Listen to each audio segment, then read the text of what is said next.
In some of our top stories today, a court in the country of France has now ruled that prohibiting women from wearing the burkini is now illegal and violates constitutional rights and freedoms. Most French citizens, for better or for worse, want burkina or burkini or burqa bans to become the law and remain in effect. France's law, as it currently exists, forbids the conspicuous display of religious symbols. It doesn't matter what that religion is. If you are a Catholic Christian, for example, and you wear a large crucifix on your chest in the form of a necklace, the police will fine you if you don't hide it. Similarly, in cities like Nice, France, if you wear a burkini or burkina on the beach, which covers your body and is a blatant display of a religion, they will fine you and ask you to take it off.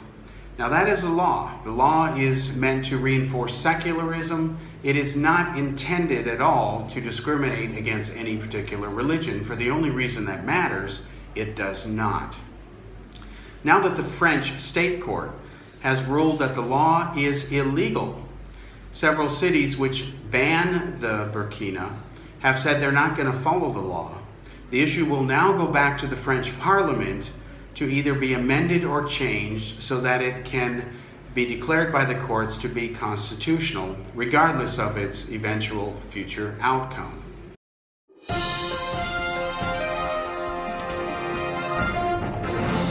British scientists have made a breakthrough discovery in the area of DNA analysis.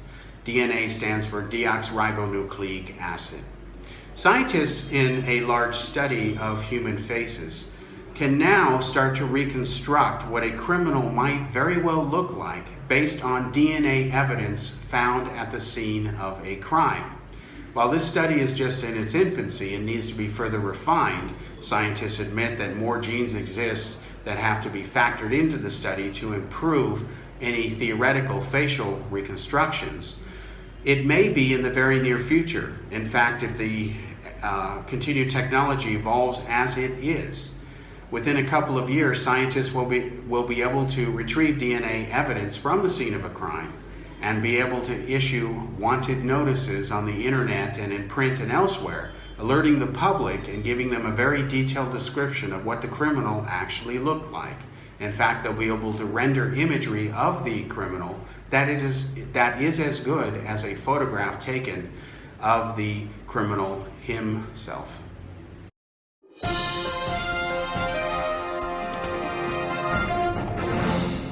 The U.S. State Department, as part of the ongoing circus concerning Democratic presidential nominee Hillary Clinton, is now saying that it cannot possibly release all of her calendars, the remaining ones that have yet to be declassified when she was Secretary of State during the first 4 years of the Obama administration.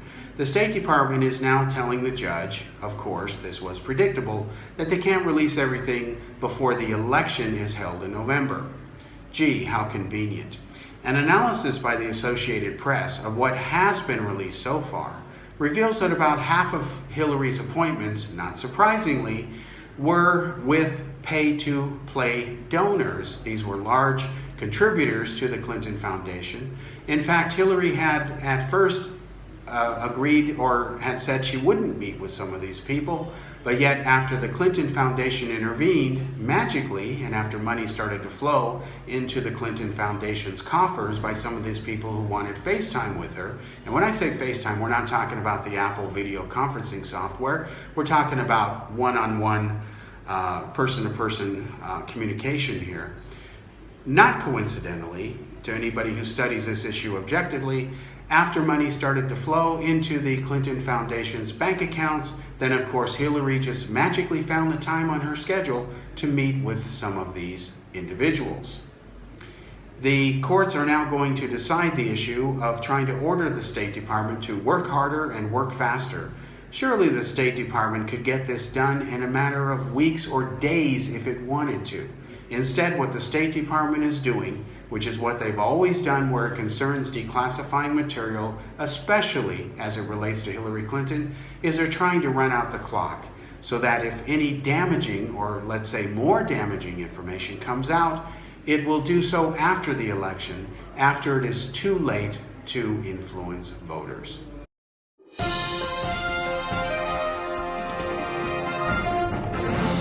A company that makes the software BleachBit, which can be used to delete information from computers, is claiming on its website, and I'll read the title of what it says here.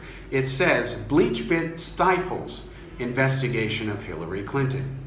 Can you believe that, folks? The company's actually bragging that it was able to hinder or stifle the FBI's investigation into Hillary Clinton's emails. We have to remember here that although Hillary Clinton said many times that she and her lawyers turned over everything that was relevant email-wise to the Department of State, it turns out that her story was not true. The FBI has confirmed it. In fact, the FBI found another 14,900 emails that Hillary had not turned over, that Hillary had deliberately made the choice not to disclose to the public, in what is absolutely, by every definition of this word, a scandal.